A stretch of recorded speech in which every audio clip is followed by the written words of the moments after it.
How do you recognize and manage neuropathy associated with ICI therapy?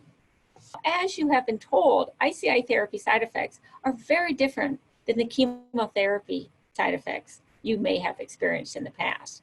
However, if you have received chemotherapy prior and you have experienced peripheral neuropathy, often characterized by a numbness and tingling of your fingertips and your toes, you may also experience that with ICI therapy.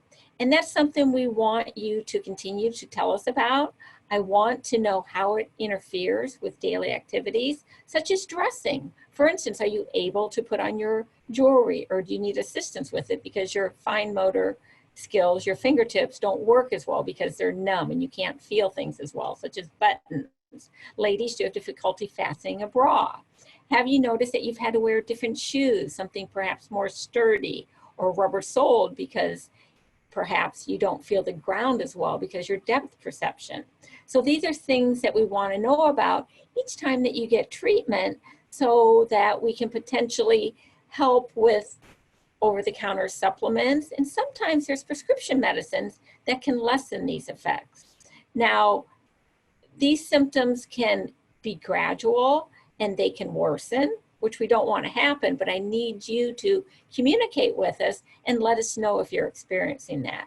Now, in very rare situations, peripheral neuropathy can have like a central neurotoxicity, and that would be something like a generalized weakness, difficulty getting up from the chair, or you notice the numbness is changing from just the feet, but going up your leg. You notice that your facial expressions are different. You may have a drooping sensation or difficulty with facial expressions.